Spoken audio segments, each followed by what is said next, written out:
পাশে বসিয়া ও রসিকালা চাম। আসসালামু আলাইকুম, দিস ইজ তানজা। আশা করছি সবাই ভালো আছেন। আলহামদুলিল্লাহ আমরাও ভালো আছি। এই গরমে সবাই কিন্তু বাড়িতে থাকার চেষ্টা করবেন আর বেশি বেশি করে পানি খাবেন। আর বেশি পানি না খাইলে আমার মতো ব্রণ উঠবে 100%। আমি কিন্তু এখন অনেক বেশি পানি খাওয়ার চেষ্টা করছি, কারণ আমার মুখে দেখেন এত বেশি ব্রণ উঠে গেছে একদম গরমের কারণে উপরে একটা ফ্যান, নিচে একটা ফ্যান, দুইটা ফ্যান নিয়ে তারপর ঘুমাইতে হয়। সকালবেলা আমার বর আবার এক্সাম দিতে চলে গেছে। আজকে এই ডাল দিয়ে সবার সাথে একটা ফেস প্যাক শেয়ার করব। এই গরমে ফেস প্যাক অনেক দরকার স্কিনের জন্য। যে 3-4 রকমের ডাল দিয়ে হচ্ছে রোদে শুকাতে হবে, ধুয়ে হলে এটা ব্লেন্ড করব। আম্মু এখানে হচ্ছে তানের জন্য সকালের নাস্তা ভাত ভেজে, আর এই ভাত ভাজাটা খুব বেশি পছন্দ করে। তান সকালের নাস্তা করছে। এরকম ফ্রাইড রাইস মজা লাগে, ঠিক না তান? টমেটো যা ছিল গাছে সবগুলা পাড়া হয়ে গেছে, অবশেষে এইগুলাই আছে। ওই যে একটা, হ্যাঁ ওই দুইটা থাক, ওই দুইটা থাকবে, একটা এটা থাকবে, থাকুক, ওই তিনটা আবার একসাথে পাই।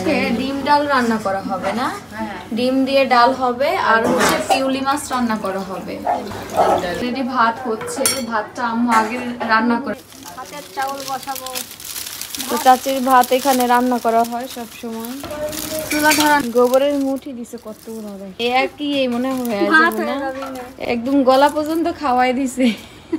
ভাত গলে যাবি না এই পর্যন্ত। আমরা হচ্ছে লুডো খেলতেছি আর আব্বু হচ্ছে বাইরে থেকে আসছে আইসক্রিম নিয়ে। পরে খাতে হয় না, পরে খাবো। আজকে ছোট পিউলি মাছ রান্না করা হবে। এক বাটি হয়েছে পেঁয়াজ, কাঁচামরিচ, জিরা বাটা, পেঁয়াজ মাখায় রান্না হবে। এই তরকারিটা কিন্তু আম্মু মাখায় রান্না করে, অনেক টেস্ট। ধনিয়া মাখাবো ভাত দিয়ে, হচ্ছে তেল অ্যাড করে দিচ্ছে, মাখায় দেন হচ্ছে আম্মু রান্না করে। সব আলু কিছু দেবো না, শুধু পেঁয়াজ দিয়ে মাছটা চচ্চড়ি করবো। মাছটা দিয়ে দিচ্ছে। এই মাছ সিদ্ধ হতে তো অত সময়ও লাগবে না, অল্প ছোট মাছ। আমরা হচ্ছে দুপুরের খাওয়া দাওয়া করছি। এই যে আম্মু, আমি, তান একসাথে খাবো। আব্বু আগে খায়া নিচ্ছে আর আমার বর তো পরীক্ষা দিতে গেছে, একদম আসবেন সন্ধ্যার দিকে। এই যে ডালটা একদম শুকায় গেছে আর রোদও কমে গেছে। আজকে আমরা হচ্ছে আমের আচার করব, টক ঝাল তেলের আচার রোদে দেলা ছাড়া। চাচি আজকে আমের আচার বানাবে, আমরা সবাই দেখবো। তো কাটা থেকে শুরু করলাম। আমের আচার খাবোই, এটাই তো আমাদের বাঙালিদের সব। বৃষ্টি নামবি 4 তারিখ থেকে বলে রান্নার আচার দিয়ে আচারটা বানানোর এখনই বেস্ট টাইম, কারণ এর কয়েকদিন পর আবার বিচিটা হয়ে যাবে। 5 দিন কাটে না, দেখো ঠিক আর আগেই বানাই ফেলছে। আমরাই মনে হয় দেরি করে ফেললাম আচার বানাইতে। টেস্টটা যেন এটা শক্ত হয়, খাইতে ভালো লাগে, আমরা গলে না।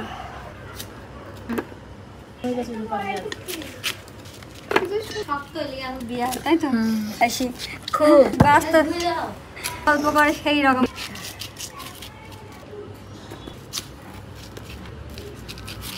এত বেশি রোদের কারণে হচ্ছে আম পেকে গিয়েছে। আম কিন্তু ভিতরে কাঁচাই আছে, কাঁচাই আছে, দেখছেন কত। এই যে আমাদের আম কাটা হয়ে গেছে। এখন কি রোদে দিবেন চাচি? রোদ লাগবে না, আম রোদ দেওয়া লাগবে না। আমি যে কোয়ালিটি করে আম আচার দেবো না, একটু রোদ লাগবে না। আচ্ছা ঠিক আছে, আমরা দেখবো কিভাবে চাচি আজকে আমের আচারটা বানায়। আচার বানানোর জন্য এখানে সব মশলা রেডি করা হচ্ছে। এখানে রসুন ছিলতেছে,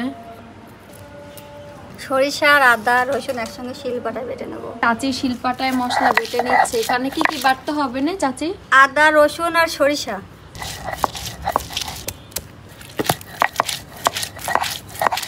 এই যে মশলা বাটা হয়ে গেছে, এখন আবার সরিষা বাটা হবে। অনেকে কিন্তু 2 রকমের সরিষা দেয়, সাদা সরিষা আর লাল সরিষা।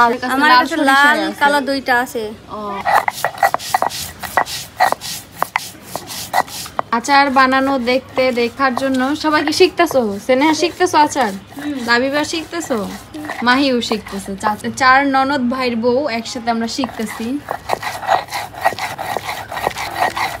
তো এই যে সরিষা বাটা হয়ে গেছে, বেটে নিতে হবে।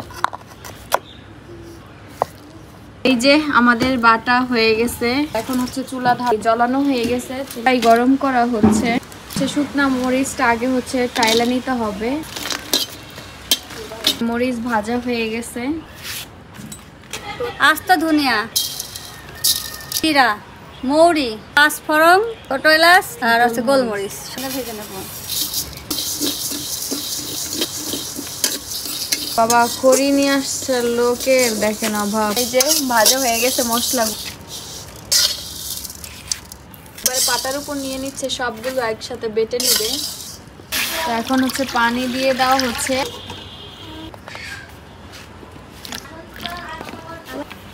পুরাটা একদম সিদ্ধ করতে হবে চাচি নাকি?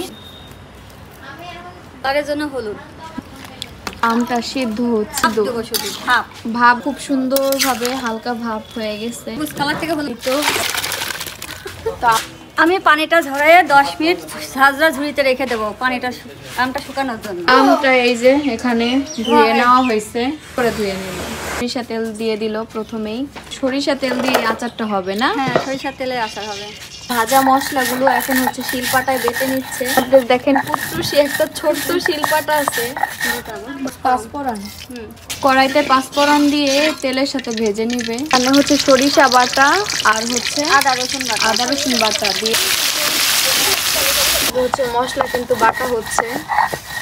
তো এখন হচ্ছে লবণ দেওয়া হচ্ছে, এরপরে শুকনো মরিচের গুঁড়া আর হলুদের গুঁড়া না, আর ভিনেগার দিলে পরে আচারটা তোমার 1 বছর নিশ্চিন্তে থাকবে, কোনো নষ্টই হবে না। একটু গায়ে পানি নাই। তো এখন হচ্ছে সেই আমটা এখন দিয়ে দিবে মশলার ভিতরে। হচ্ছে আমটা পুরোটা মশলার সাথে মিক্স করা হচ্ছে। জাল দেবো না, 10 মিনিট মতন ফুট। কতক্ষণ রাখতে হবে না? 5 মিনিট আস্তে জালটা, জোরে না। এই যে অনেকক্ষণ সিদ্ধ হয়েছে, প্রায় 10 মিনিটের মতো না চাচি? তেল বের হয়ে গেছে দেখুন। আমি আচ্ছা, এই আচারের রংটা কি ওই যে জলপাই কালার থাকবে? জলপাই কালাই থাকবে। সেই ভাজা মশলাগুলো এই যে এখন দিয়ে দেওয়া হবে। এটা দিলে আরো সুন্দর কালার হবে। হ্যাঁ, আর এই মশলাগুলো তো আরো রুচি, মানে খাবারের রুচি বাড়াই ফেলে। আর এখানে তো আচারের রুচি আরো বাড়াই ফেলে। মশলা নেড়ে নেড়ে আচারের যে মশলাটা একসাথে মিক্স করতে হবে। তো একটু চিনি আগে মিক্স করে নামানোর আগে উপর থেকে। তো আচারটা নামিয়ে ফেলতেছে। কি সুন্দর একটা স্মেল যে বের হইছে।